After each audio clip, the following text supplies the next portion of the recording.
Es bastante conmovedor ver cómo el Señor sigue haciendo su gracia evidente en nosotros, a pesar de tantas ingratitudes que cometemos. Casi, es decir, cuesta un poquito volver a empezar a coger el hilo, después de haber cortado por un tiempo los estudios. Pero antes queremos recordarle que mañana estará el hermano Marvin enseñando de nuevo, no se le olvide venir. Vamos a continuar en el tema el Espíritu Santo en la iglesia.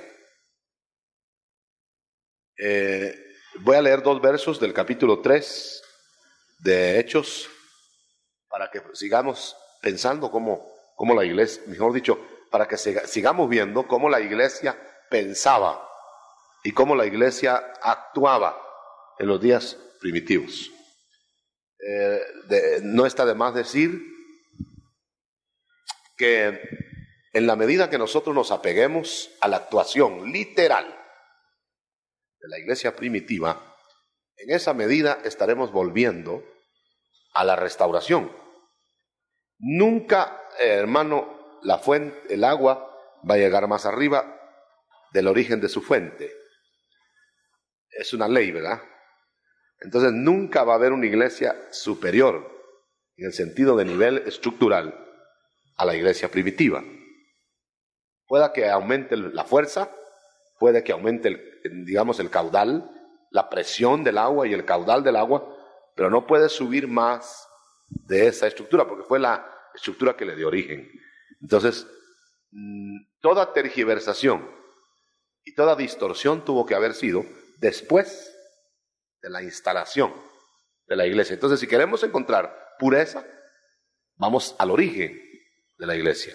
Si queremos entrar en los peligros de la distorsión, vayamos a los años que siguieron a la fundación de la iglesia.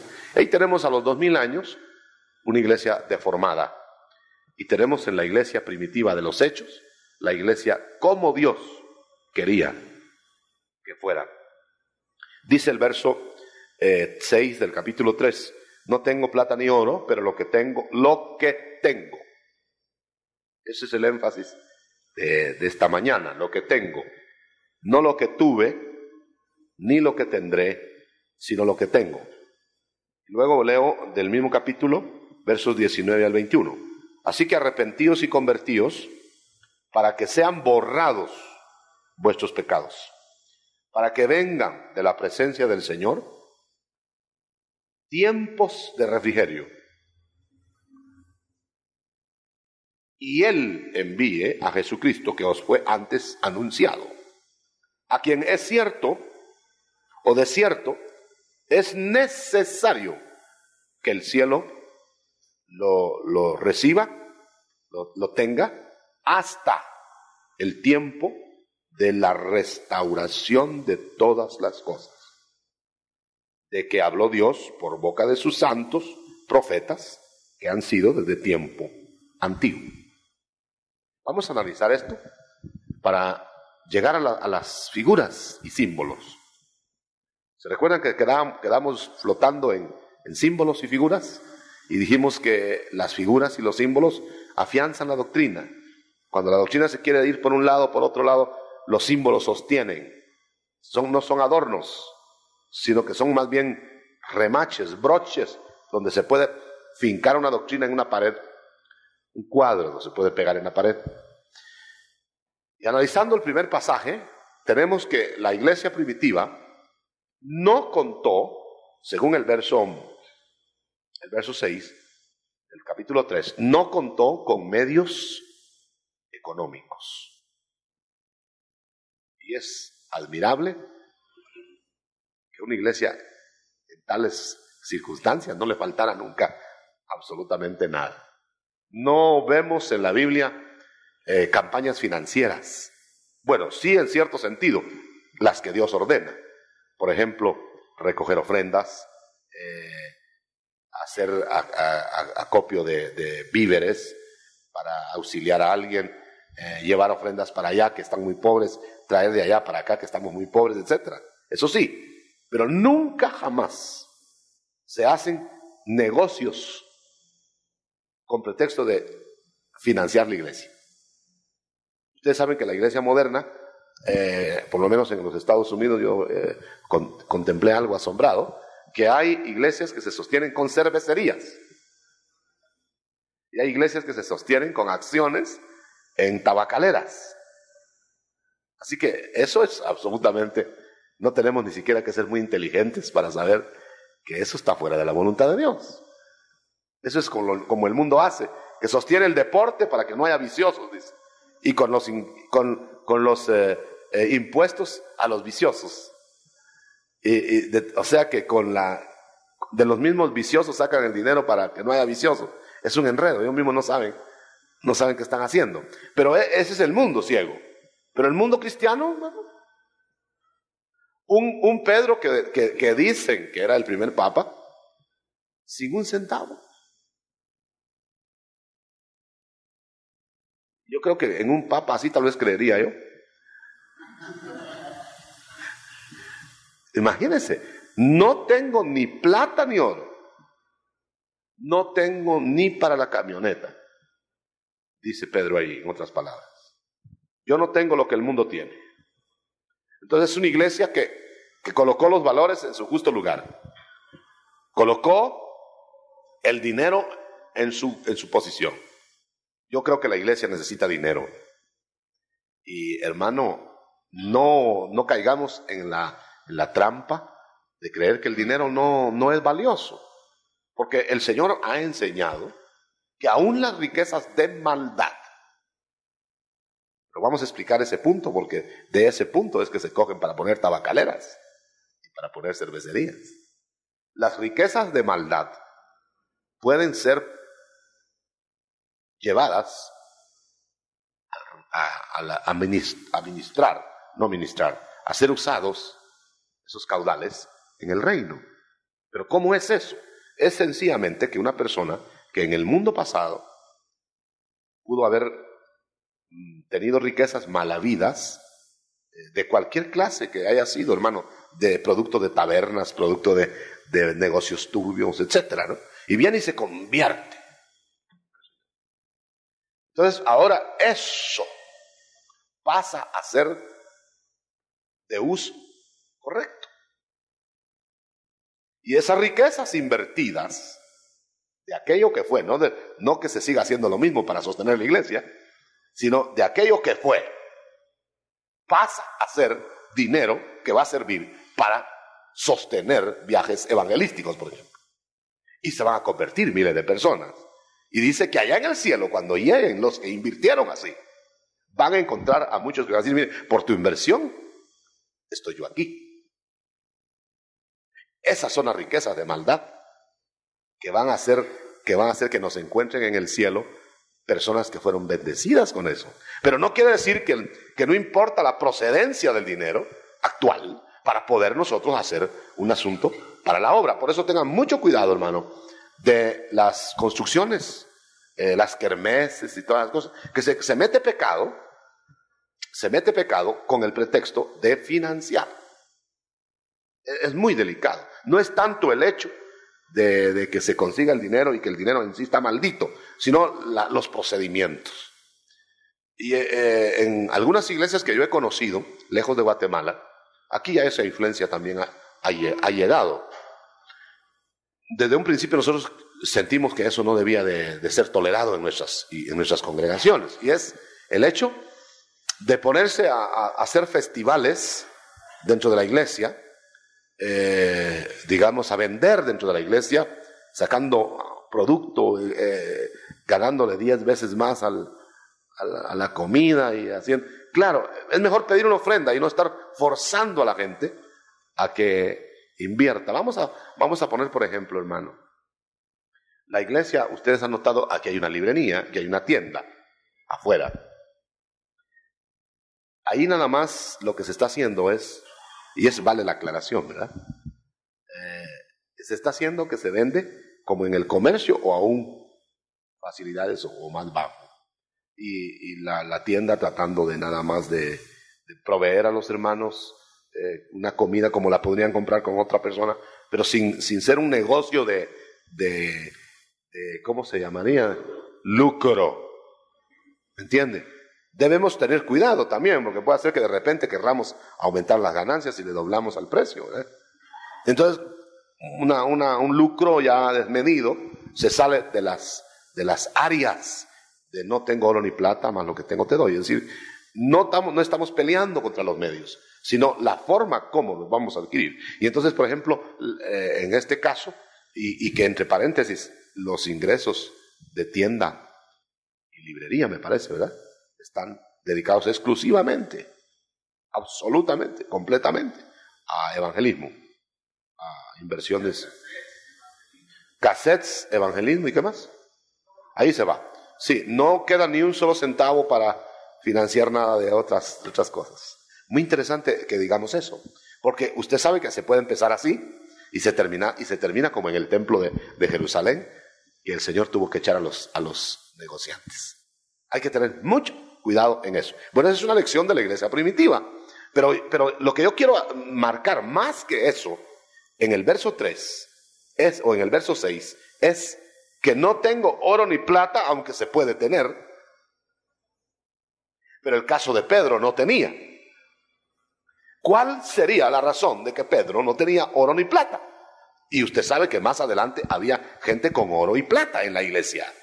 Y que también Pablo dice, trabajad en vuestros negocios para tener cómo dar. O sea, sí hay una orden de tener oro y plata al creyente entre la bolsa. Es muy interesante. Nosotros debemos ser suficientemente maduros y equilibrados para saber que no vamos a estar en la mojigatería de que no, el dinero no sirve, el maldito dinero. No lo tira, usted lo usa. Maldito y todo lo usa. ¿Verdad? Porque no nos regalan nada en la calle. No es maldición en sí, es otra cosa lo que quiere decir la Escritura. Lo que la Biblia declara es que le debemos dar prioridad a lo espiritual. Y yo creo sinceramente, hermano, que Pedro quizá nunca fue rico, pero tenía medios cuando llegó al Señor. A lo menos tenía lo suficiente. Después del llamado, le dio todo su tiempo, le dio la prioridad a los asuntos espirituales. Y siempre tenía para su sustento. Entonces, cuando lo sorprende el cojo ahí, no tenía oro ni plata. Pero no vamos a generalizar eso para hacer votos de pobreza, como lo hacen en cierta iglesia. No vamos a generalizar, por ejemplo, que vamos a tener todas las cosas en común, como dice el capítulo respectivo de los Hechos, que tenían y vendían sus propiedades y las tenían en común. Es cierto, eso sucedió. Una vez, hermano, una persona me detuvo en una reunión que estaba explicando yo estas cosas, pero no esperó a ver toda la película, como dicen. Y entonces se paró y dijo, mire, ¿por qué se saltó usted que hay que repartir las cosas? Y yo intencionalmente había saltado eso porque no era el tema. Pero entonces el hombre creyó que yo estaba evadiendo el pasaje. Entonces le dije, mire fulano de tal. Entonces tuve que dar la explicación que voy a dar ahora. El problema es generalizar ciertos pasajes de la Biblia, como por ejemplo ese, y el del discipulado, y ponerlo como que esa es la normativa general. ¿Y cómo sabemos que no es la normativa general? Lo sabemos sencillamente porque el libro de los Hechos narra circunstancias diversas en que la iglesia estuvo colocada. Por ejemplo, hay tiempo de persecución, hay tiempo de apretura. Dice, mejor no se casen, dijo Pablo, porque se los va a llevar el río con 20 muchachitos detrás de ustedes escondiéndolos. Mejor solos. Eso es lo que dice Pablo. Pero Pablo está diciendo por causa del ambiente de persecución.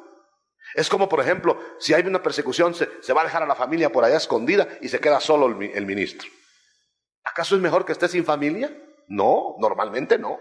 Es mejor que esté con la familia. Pero en circunstancias así, es mejor que esté solo. ¿Me estoy explicando, hermano? Igual es en la repartición de las propiedades para vivir en común. Sin embargo, esa normativa la hacen algunos obligado a todas las comunidades. Por ejemplo, hay iglesias en el mundo ahora que están repartiéndose las propiedades entre sí, llevándolas a la comunidad y viviendo en común y repartiendo las ganancias o lo que fuera, viviendo en comunidad, tal como dice el libro de los Hechos. Bueno, hermano, ¿cómo podemos saber nosotros que eso no es la regla general? Sencillamente leyendo equilibradamente la Escritura, leyendo todos los pasajes paralelos, hacerlo con contexto. Por ejemplo, y usted me va a dar la razón ahora inmediatamente, ¿cómo compagina usted no tener oro ni plata entre la bolsa y el versículo que dice, trabajad en vuestros negocios para poder tener dinero? ¿Verdad que el uno parece que excluye al otro, no? Pero no los excluye. Lo que hace es que lo uno y lo otro, súmelo. Y unos van a tener dinero entre la bolsa para ayudar a los que van a dedicarse al tiempo completo a la obra, o bien otros van a tener inclusive negocios y con dinero entre la bolsa y dando su tiempo a la obra del Señor. En cierta ocasión Pablo se quedó sin dinero y no había iglesia que fuera tocada para darle una ofrenda. Se puso a hacer carpas. En vez de decir, hermanos, el apóstol Pablo está sin dinero. O sea que es absolutamente prohibitivo en la Biblia que nosotros nos insinuemos para adquirir dinero. Nos tenemos que ir conforme a las circunstancias de la iglesia. Si la iglesia está en prosperidad, pues puede colocarse cierta comodidad. Si la iglesia está en depresión, pues deprimido también el ministro. Es el primero que se debe deprimir, y etcétera. Debe ir con las circunstancias. No hay entradas solo para la iglesia, sino también para el ministro, lo van a ver. Pero no puede, hermano, ponerse el término de que nosotros vamos a cuestionar el hecho de que no puede haber un cristiano con dinero. Este versículo lo pueden tomar. Ya ve, el cristiano debe andar sin centavos. Eso ya sería generalizar. Y vamos a los Estados Unidos, por ejemplo. Digo los Estados Unidos porque es la piedra de toque. Ahí hay cristianos millonarios. Y también Abraham era más rico que todos nosotros juntos. Entonces, y era un buen hombre de Dios. Aleluya. No tengo oro. Bueno, aquí viene el punto entonces ahora, hermano. No tengo oro ni plata, pero tengo otra cosa. El problema es que ahora no se tiene ni lo uno ni lo otro. Pero si hemos de tener una de las dos cosas, según el verso 6, pues tengamos lo que Pedro tenía. Amén, hermano. Mire, las necesidades del mundo en el movimiento del evangelio socializado, del evangelio, ¿cómo le pudiéramos llamar? De intereses, de consumo, para hablar un poquito en el plano económico, es este. ¿Qué esperaba el cojo de Pedro y Juan? El cojo de la puerta, ¿qué esperaba? Esperaba una ayuda económica. Hermano, los necesitados del mundo están tan acostumbrados a acercarse aún a la religión, aún a Cristo, para suplir necesidades económicas. Y en realidad no es el plano de la iglesia ser una sociedad de beneficencia. Miren nada más el tema de don Judas Iscariote. Están los discípulos, o mejor dicho, están los pecadores o las pecadoras adorando a Cristo, rompiendo perfumes caros para Cristo, o sea, invirtiendo sus haberes en la adoración, y Judas pensando cuánto costaría ese perfume y cómo no se lo damos mejor a los pobres. Esa es la prioridad de la iglesia que se va a quedar. Nótelo bien, la iglesia que se va a quedar va a hacer énfasis en la ayuda económica a los pobres. va a ser un evangelio de beneficencia material. Y hermano, eso es estar ayudando al pródigo a que no regrese. Siga de largo, váyase, yo lo ayudo. No tenga pena. Dios le puso hambre, pero yo lo ayudo, le doy su sandwichito. Venga todos los días. Le estamos quitando la presión que Dios le está poniendo. Me estoy explicando, hermano. Y usted sabe que esa escuela rompe los cauces del no tengo oro ni plata, más lo que tengo te doy, y da la prioridad a los poderes sobrenaturales que van a solventar el problema del necesitado definitivamente. Por mucho que usted le diera a un cojo, por mucho que Pedro le hubiera dado al cojo, le ayuda un momento. Pero cuando le dio lo que él tenía en la iglesia de poder y lo que nosotros debemos tener en la iglesia, le dio la solución, aunque no tuviera dinero. Eso es lo que no va a entender nunca el que sigue a Judas Iscariote. ¿Cómo va a ser, dice, que estemos nosotros predicando? A mí me lo han dicho. ¿Cómo va a estar usted predicando ahí con gente que no ha comido en el día? Que no ha hecho ni un solo tiempo de comida. ¿Cómo van a oír con el estómago vacío? Pero yo le voy a decir una cosa. Esa gente con el estómago vacío, con el perdón de muchos que vendrán en esas circunstancias a nuestras reuniones, a nuestras iglesias. Esa gente, hermano, no está en el plano que Dios ha querido, ¿verdad? Entonces se han salido del orden y no tienen para el pan de los hijos, pero sí tienen para una borrachera. Entonces hay un derroche, hay un trastoque de valores. Y nosotros tenemos que ir al punto central. No tengo oro ni plata. Pueda que no la tengamos, el oro y la plata, pero tengamos lo otro. Y demos del poder. Yo creo, sinceramente, que la iglesia primitiva nos da la lección clásica. ¿Cuál es la prioridad de la iglesia? Por eso es que a veces, hermano, nosotros no es que nos opongamos, digamos, a alfabetizar, a hacer obra social, pero toda cosa tiene su lugar. Si la iglesia se va a convertir en un taller de obras sociales, y eso tendrá otras actividades tendrán esa prioridad, y si la iglesia se va a convertir en una alfabetizadora y otras entidades tendrán esa prioridad, la iglesia va a perder el punto central, que es dar lo otro. ¿Por qué Pedro daba lo otro? Porque Pedro se dedicaba a buscar lo otro, porque no andaba buscando lo que se eche en la bolsa. Mira, hermano, si no hubiera, vamos a poner el equilibrio, si no hubiera personas cristianas dedicadas a tiempo completo a buscar lo espiritual, no habría vida espiritual en la iglesia. Pero tampoco si no hubiera gente con dinero entre la bolsa cristiana, no habría cómo caminar en la iglesia si todos estuviéramos dedicados a tiempo completo. ¿Quién sostendría? Tendríamos que pedir una subvención al gobierno que inmediatamente sería denegada, ¿verdad? Entonces el Señor ha puesto que el amor de unos se vaya para un área, otros para otra área, pero el ministro debe estar dispuesto a hacer según la necesidad. Dice Pablo, estuve dedicado a tiempo completo a predicar el evangelio. Lo ayudaban. Y de repente no lo ayudaban, pero no era quien les decía, ayúdenme, ¿qué pasó? ¿Por qué no me dieron ahora lo del mes? No, nunca salió de Pablo. Quizá Pablo disimulaba y miraba a los que le ofrendaban y miraba y esperaba que terminara el culto. Terminaba el culto y todos se iban y él sin nada. Mire, y entonces Pablo, lejos de escribirles una notita, mis queridos hermanos, yo les di lo espiritual, ¿qué pasó? ¿Qué pasó?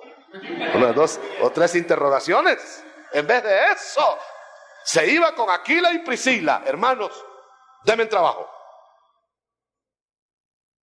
Y por eso Pablo podía decir, mis manos se empeñaron en trabajos. O sea, el ministro debe estar de acuerdo a las circunstancias. Y no va a exigir faisán dorado en una iglesia donde los hermanos comen frijoles. No va a exigir que lo alojen en el camino real. si los hermanos comen tortilla con sal, sino que una su buena tortilla con sal y limón junto con los hermanos. ¡Aleluya! Un ministro me dijo a mí, vino aquí a Guatemala y me dijo, hermano, yo le pregunté por qué si había, él era, ojalá que no lo vayan a identificar, ¿verdad?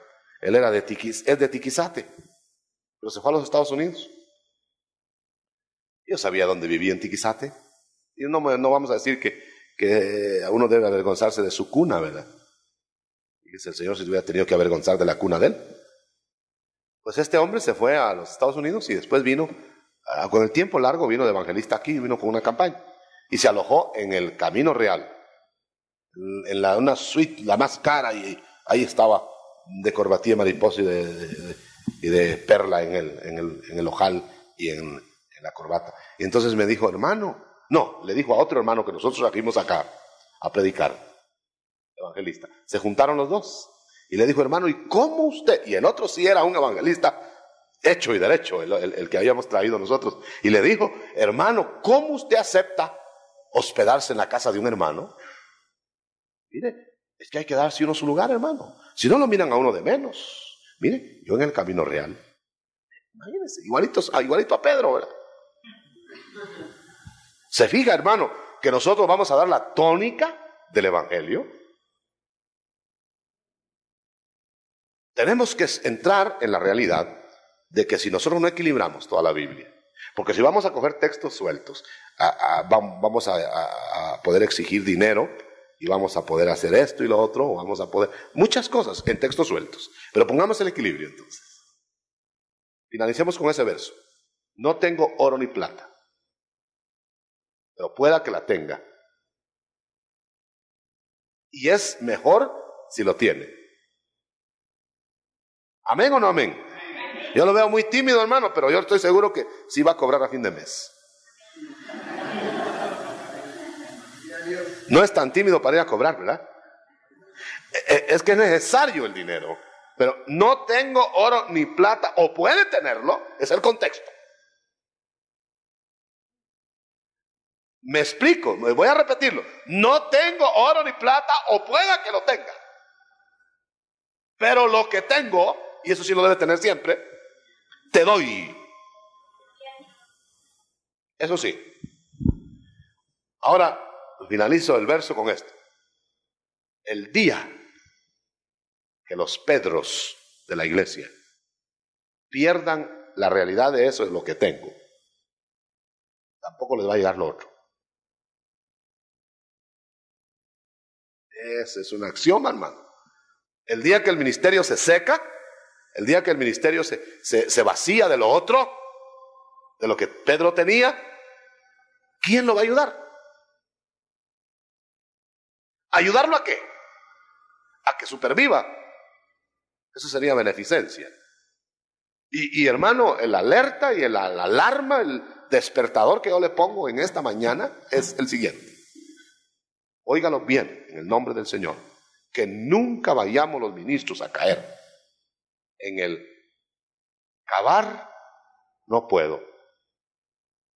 Mendigar, me da vergüenza. Mejor sigo de pastor. ¿Me estoy explicando con este verso? Este es el verso que hace como quien dice, pues tengo que seguir de pastor porque ya estoy muy viejo para trabajar. O estoy muy avergonzado como para pedir. Entonces mejor sigo. Ese es el lugar que nosotros los ministros debemos evitar. Y que Pablo evitó diciendo, Señor, que termine mi carrera con dinero, dijo, ¿no? Con gozo, ¿verdad? Que termine mi carrera con gozo. Se le olvidó el dinero, con gozo. Si lo iba a terminar haciendo carpas, amén, Señor, pero con gozo, que yo vaya al púlpito con gozo. Y hay una verdad, ni se puede predicar, ni se debe predicar, ni se puede ministrar, ni se debe ministrar, si no estamos nosotros en el momento de hacerlo, hermano. Es decir, si usted está desequilibrado, amaneció un día desequilibrado, yo amanecí desequilibrado, y nos podemos desequilibrar en cualquier momento. Somos humanos, no hemos sido glorificados todavía, ¿verdad? Entonces, si amanecemos un poco desequilibrados, ¿cómo vamos a ministrar? Sería mejor suprimir la ministración. Estamos para que nos ministren. Pero a veces por seguir la tarea profesional, ministramos. De todos modos, no es así, hermano. Y el predicador no está con el toque y tiene que subir. En ese caso sería mejor que declinara. ¿Me explico, verdad? Y entonces va a borbotar la vida de abundancia. Nosotros no somos profesionales del Evangelio. Nosotros somos vasos de Dios. Y vasos en los que el Señor va a poner vino en vez del agua que nosotros tenemos. Pero es Él el que lo va a hacer, para que haya sabor y haya gozo en la gente que va a tomar del vaso que somos nosotros. Tiene que haber toque del cielo, tiene que haber añejamiento instantáneo de Dios. Viva de agua. Y entonces yo voy a poner lo que deben tener. Amén, hermano. Gloria a Dios. Bueno, ponga su vasija entonces llena de agua. Llénela todos los días. Si usted quiere enfriarse, no lea la Biblia. Es más tremendo, hermano, que cualquiera otra de las fallas. No leer la palabra. Cuando usted deja de leer la palabra y deja de leer la palabra, la vasija se va vaciando de agua. Y queda poco vino, no alcanza ni para usted. Mucho menos para darle a otro. Versos 19 al 21 del capítulo 3 de los Hechos. Entonces ahora vamos al punto de que usted note que la iglesia primitiva pensaba en la restauración futura de todas las cosas después de los tiempos judaicos. Ahora vamos a explicarlo. Analicemos por partes los versos, miremos el verso 19 primero, es que aquí hay escatología, hermano. Y hay una escatología muy exquisita, muy linda, porque la escatología es el tema de más actualidad para la iglesia, porque es estar mirando la hora de la venida de nuestro Señor. Entonces, si la escatología está mal, es como que se le atrasara el reloj o se le adelantara el reloj.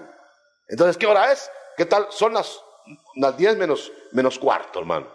¿Y qué tal que usted dijera son las 12 menos cuarto? Eso sería grave o fatal en ciertas circunstancias. Entonces, la escatología es la ciencia de el tiempo de Dios distribuido en la Escritura. Y bienaventurado, hermano, el que logra descifrar los tiempos, aunque no sabemos exactamente ciertos tiempos, pero sabemos a lo menos colocarlos. Bienaventurado el obrero que traza bien la palabra de verdad.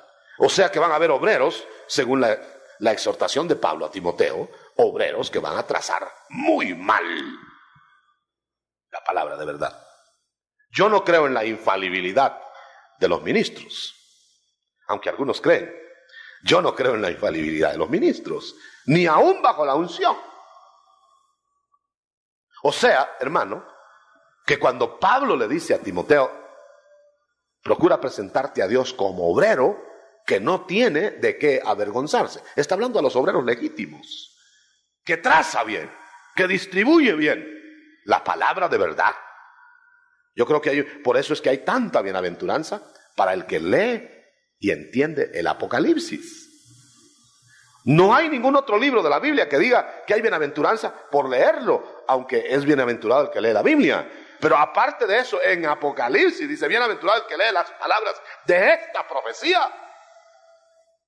Inclusive hay un libro en la Biblia que es cerrado, sellado, el libro de Daniel, aunque yo me sospecho que ya lo están abriendo, porque es el tiempo del fin.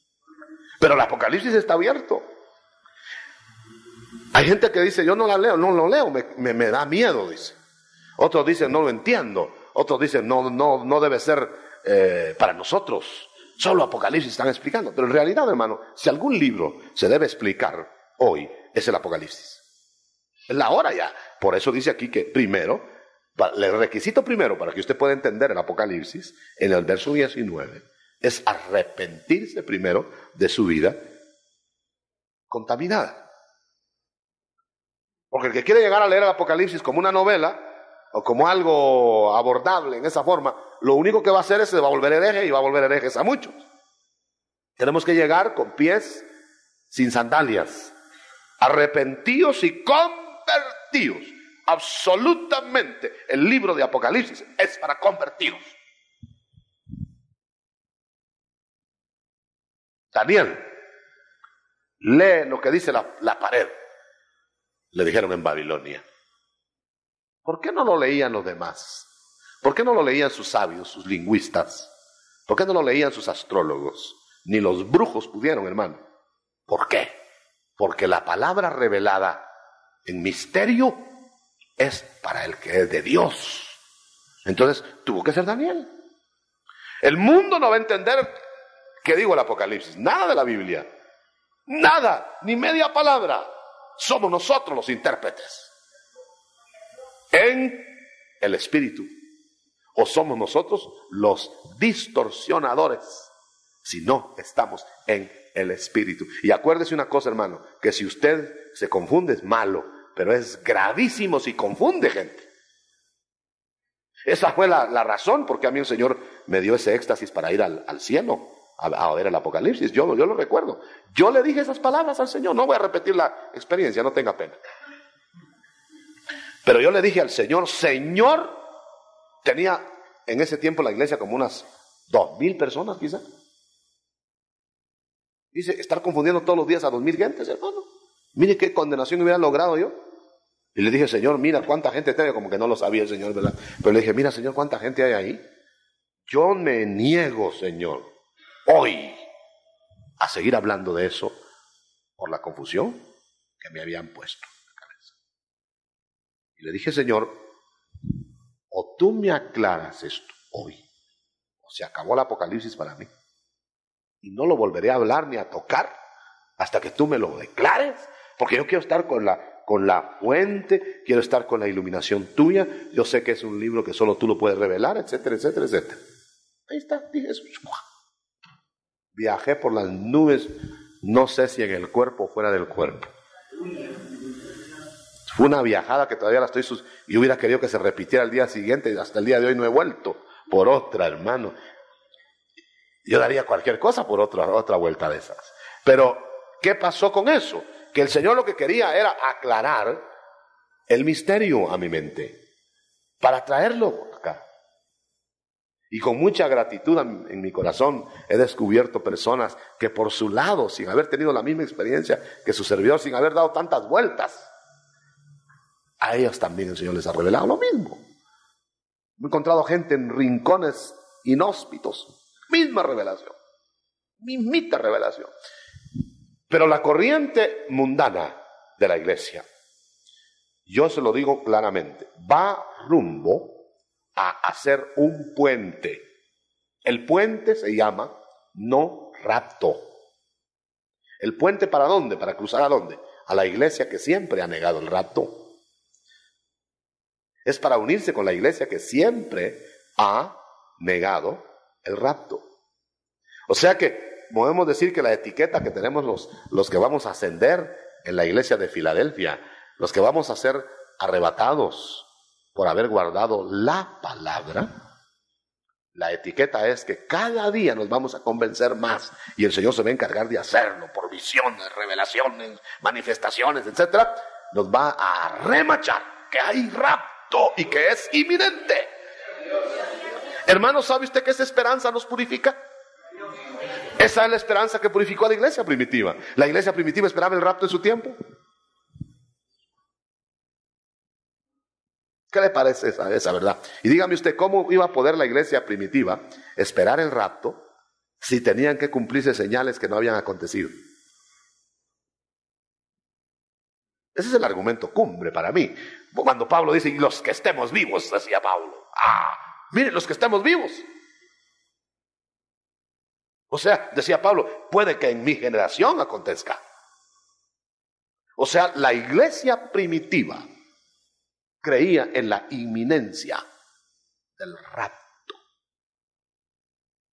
Ahora, hermano, toda iglesia que no crea en la inminencia del rapto se está apartando de la verdad original. Lo remacho aquí. Descubra cualquier iglesia donde esté, como se llame. Pregunte si hay rapto inminente. Y le van a decir, no, pues fíjese que han habido profecías que nos vamos a quedar a la tribulación. Pues bien dicho, se van a quedar.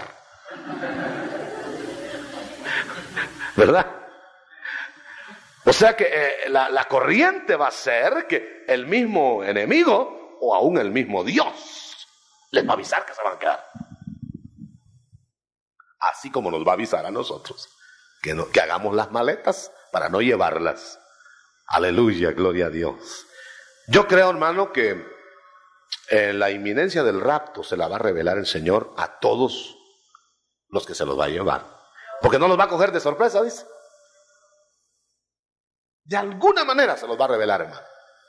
A mí ya me lo reveló, pero mire, me lo reveló. Me atravesó un camión en la calle con un rótulo que decía Jesús pronto viene, cuando yo le pregunté un día si el rapto estaba inminente. Usted sabe eso, lo he contado. Un camión del tamaño de todo esto ancho, un tráiler. Por eso se ha quedado la frase, atravesar el tráiler. Me atravesó el tráiler. Le dije, Señor, vienes tú luego, estás próxima a tu venida, ¿qué hago yo con mis asuntos? Tenía mis negocitos por ahí todos maltrechos. ¿Qué hago yo, Señor? ¿Vas a venir luego o vas a tardar? Se atravesó el camión y con el gran rótulo del tamaño del tráiler, por si no miraba, por si no llevaba puestos los anteojos, y decía el rótulo, Jesús pronto viene. Hermano, yo me quedé frente al tráiler en el volante, me estreché así al frenar, y me quedé frente al tráiler llorando, cántaro. El señor del tráiler se bajó a ver qué me había pasado. Yo estaba así frente al timón. Dije, me lo eché, dijo el hombre este. Estaba yo en el volante, botado así, mire. Y me levantó, me abrió la puerta y me levantó la cabeza. Y yo le decía, mire. Pobre, del trauma se quedó. Y le pregunté yo que qué era eso. Me dijo, yo soy un misionero que vengo de los Estados Unidos, vine anoche y me quedé en esta casa porque voy y precisamente iba para el Quiché, voy para las montañas del Quiché y me dieron posada aquí en esta casa de mi amigo. Y perdona, me dije, pero no me fijé que usted venía. Le dije, me estuvo muy bueno que no se fijara porque me paró de puro trancón ahí, pero yo le conté la historia así brevemente. Soy osando, hermano. Yo creo que ni entendió, pero yo sí entendí. Ahí le di la vuelta al carro, y usted sabe que iba a reenganchar mi negocio. Y regresé de ahí y le dije, no, Señor, me cago esto. Tú pronto vienes. Porque es la esperanza que purifica. Porque usted sabe, hermano, que la iglesia, bueno, vamos a poner el argumento. Fíjese, el argumento es este. Y ese es el argumento del Señor. El argumento del Señor es no dejar fecha para que todas las generaciones de la iglesia esperen. Ahora, dígame usted, si los acontecimientos van a fechar, entonces no habrían generaciones esperando. ¿O sí habría? ¿Qué diría la generación, digamos, del siglo II, del siglo III? No viene todavía. Todavía faltan las 7 iglesias. Todavía falta el ecumenismo. Todavía falta esto. Pero esas no son señales de venida. Las señales del rapto nunca han habido. Lo proclamo, hermano. Esa fue revelación que Dios me dio a mí. Búscame una señal de rapto, me dijo el Señor. Fue misterio que yo le revelé a Pablo. Y el Señor me dijo, hermano, que por no fijarnos en Pablo, en ese misterio revelado. Leíamos todo el resto de la Biblia sin ese misterio revelado y no encontramos el rapto en la Biblia. Busque usted, quite a Pablo de la Biblia. ¿Y dónde va a encontrar el rapto? Y todos dicen, mira, no está, en los evangelios no está, en el Antiguo Testamento no está, en el Nuevo Testamento no está, dicen, soslayando a Pablo. No está, no hay rapto, no hay rapto, no hay rapto, no hay rapto. Y cogen la segunda venida como lo que Pablo quiere decir cuando habla del misterio. Hermano, ¿cómo va a ser misterio revelado la segunda venida de Cristo cuando la segunda venida de Cristo está declarada en toda la Biblia? Con todas sus señales. Ese no es misterio. El misterio revelado. ¿Qué tal que Pablo, mire, se hubiera puesto en ridículo Pablo, diciendo, me revelaron un misterio. Vengan y eso los encierra calladitos, un misterio me acaban de revelar. Que Cristo va a venir la segunda vez, lo sacan. Lo sabían los profetas. Hermano. Pero cuando él le dijo, vengan, me revelaron un misterio. Nos vamos antes de la segunda venida de Cristo. ¿Qué? Nos vamos antes. ¿Quién es? La iglesia. ¿Cómo así? Los que estamos en la iglesia nos vamos antes. ¿Y cómo? Pues no va a haber señal, en cualquier momento puede ser en esta generación. Y empezaron a santificarse, porque podía ser en esa generación. Mire, podía ser en ese día. Martín Lutero esperaba la venida de Cristo en el día en que estaba sembrando una ceiba. Es proverbial, estaba sembrando una ceiba. Y le dijeron, pero Martín, ¿por qué siembras una ceiba? Le dijeron, si el Señor va a venir. Puede venir hoy. Aunque el Señor venga hoy, dijo, yo siembro una ceiba que me haya sembrado. No porque la voy a ver, la ceiba, sino que debe encontrarme en actividad. Pero quiere decir que todos los santos de la antigüedad esperaron la venida del Señor. Hermano, dejémoslo establecido. Por lo menos ese es mi credo. Cada día es posible que el Señor venga. La gente se está burlando ahora de esta noticia. Se está burlando de esta verdad. Y entonces, por eso es que los tiempos de refrigerio deben venir después del arrepentimiento, después de la conversión. Y entonces va a venir Jesucristo, verso 20, que antes ha sido anunciado, porque el Señor va a venir en el tiempo. Fíjense que no dice hasta que se restaure todo, ¿verdad? ¿Cómo dice el verso 21?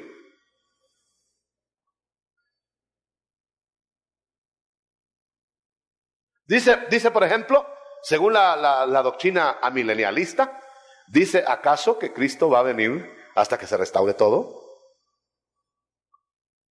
¿Quieren leerlo, por favor? Es que esto es básico. Esto es básico. Usted sabe que la iglesia se está dividiendo en postmilenialistas, amilenialistas y premilenialistas. Eso quiere decir que hay gente que cree que Cristo va a venir hasta que todo esté arreglado. Y eso se le llama así, miren, aquí está el milenio. Milenio, reino de Cristo. Este es el reino de Cristo. Pues aquí está, la cosa la pintan así.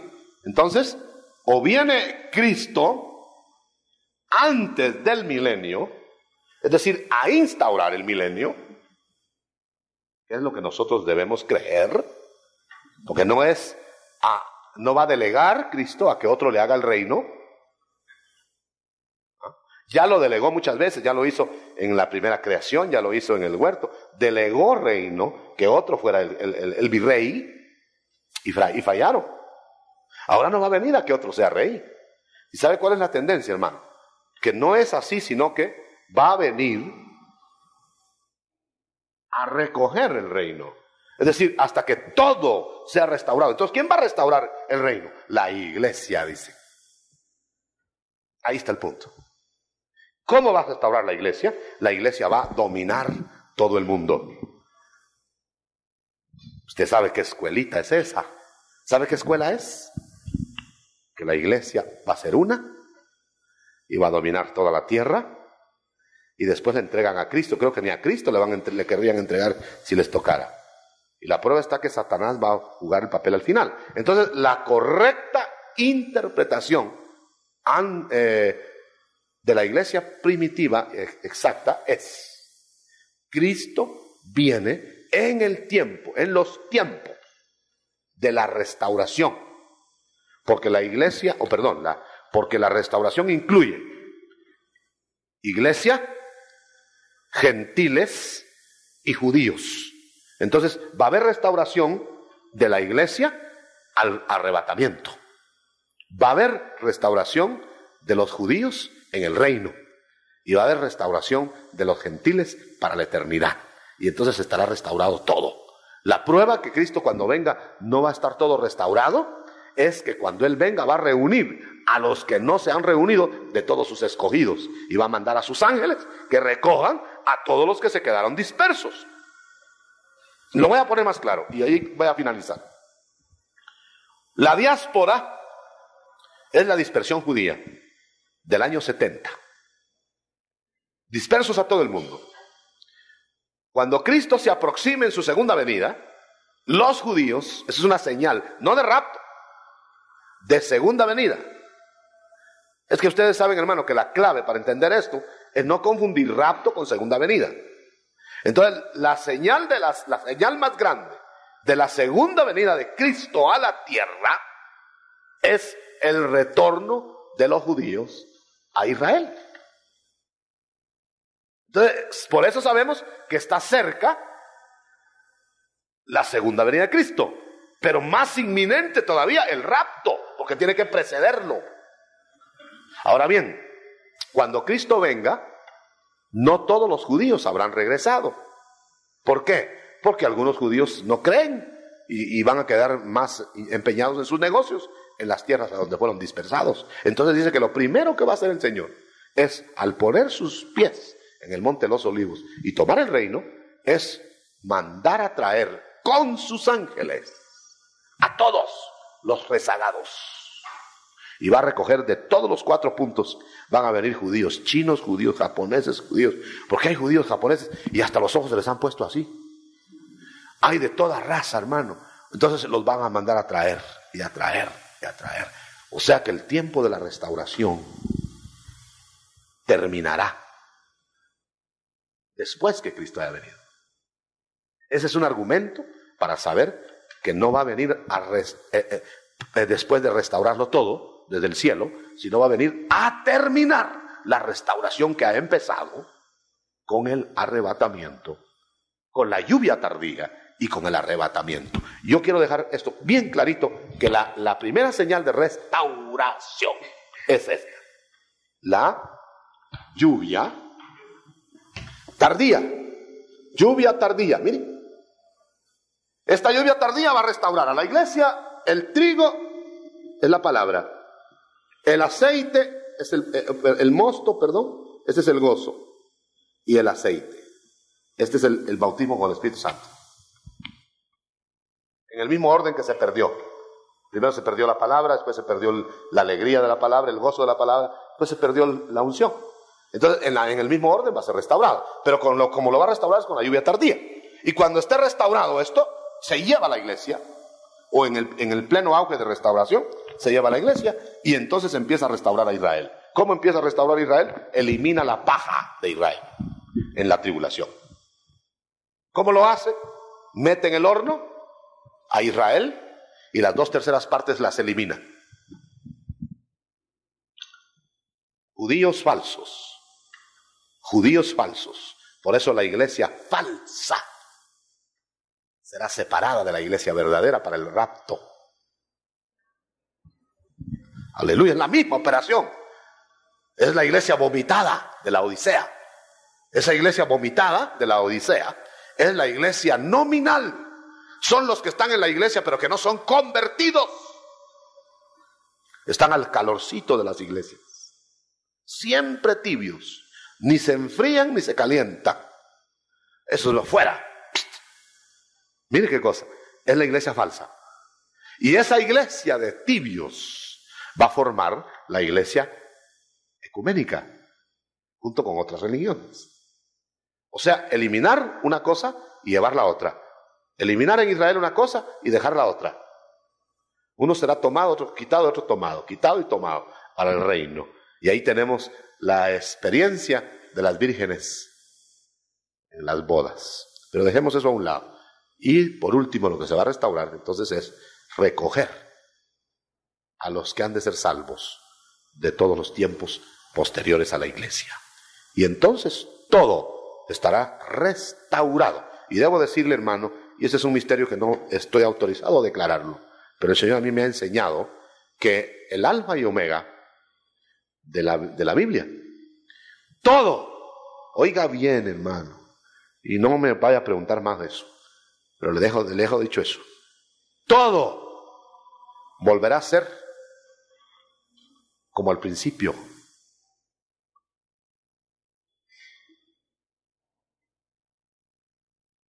No quedará nada. Oiga bien. Por eso es que yo siempre me he preguntado, ¿y dónde irá a quedar el lago de fuego? Si todo va a quedar exactamente como al principio.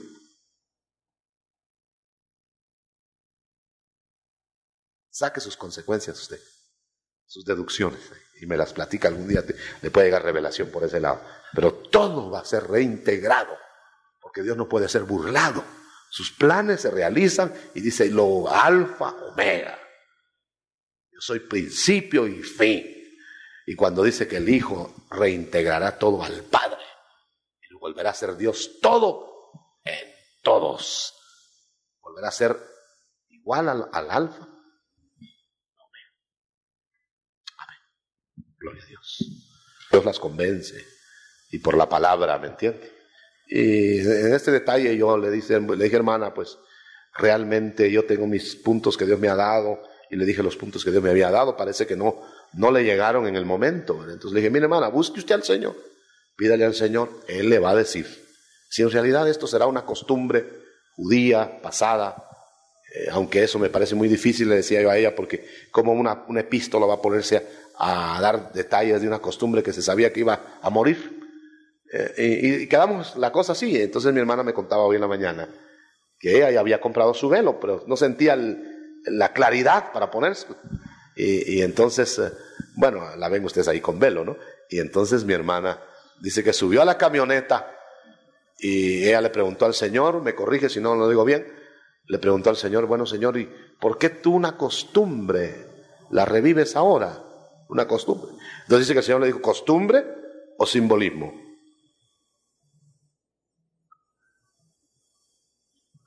Le dijo que era un símbolo, no era una costumbre, que su velo es un símbolo y es una piedra de toque de que usted hasta en los menores detalles quiere agradar al Señor. Y luego me parece que abrió usted la Biblia o le dijeron que le llevaron algo del tabernáculo, y en el tabernáculo le abrieron la palabra y ella tenía notado que la importancia que tienen los símbolos. O sea, el Señor se lo dijo en la camioneta, se lo confirmó en la palabra, y viene el sentir del Espíritu. Hermano, qué maravilloso, qué maravilloso. Yo creo que si cada cosa la hiciéramos así, yo diría, hermana, que el que no desprecie las pequeñeces, ese se va a hacer grande, hermano. ¿No ve que el nazareo? Déjeme decirle eso nada más porque me emociona esto. El nazareo, del nazareato, se dejaba crecer el cabello, el varón, largo, porque era humillante que el varón se dejara crecer el cabello. Entonces era una ofrenda a Dios andar bajo vituperio de la gente, bajo burla de la gente. Entonces esa era una señal de vituperio, fíjate. Y yo diría que es algo así ahora, esta es una señal de vituperio. Y a mí el Señor me dijo, y asústense, hermanas que se cubren. Asústense y gócense. Porque a mí el Señor me explicó que la iglesia de donde las hermanas se cubran va a ser vituperada, execrada, tenida por menos, y aparte de la burla personal que le van a hacer. Porque nadie va a querer hacerlo si no el Señor se lo dice. ¿Me entiende? Pero el Señor me explicó que la iglesia del rapto va a ser una iglesia en plena obediencia de la cobertura de la mujer. Y me dijo más. Me dijo que por eso la iglesia falsa había sentido, entre comillas, quitar el velo oficialmente, para que no se confunda. Ellos mismos quitaron el velo en la iglesia esa, y ahora el Señor está ordenando que se lo pongan en la verdadera, ¿me entiendes? Si hubieran estado ellos cubiertos, hubieran dicho la gente que estábamos volviendo a ellos, pero ellos quitaron para que nosotros tuviéramos libertad. Exactamente, me dijo, como cuando la iglesia primitiva tuvo dificultades con el templo judío. Como tenía dificultades en el templo o dónde, en el templo o dónde, pues destruyó el templo el Señor y se acabó el problema. ¿Me entiende? Así quitó el velo allá y entonces ahora empiece. Ya no tienen el pretexto que se van a parecer a las falsas. Ahora éntrele al velo. Ahí está. Gloria a Dios. Gloria a Dios. ¿Preguntas?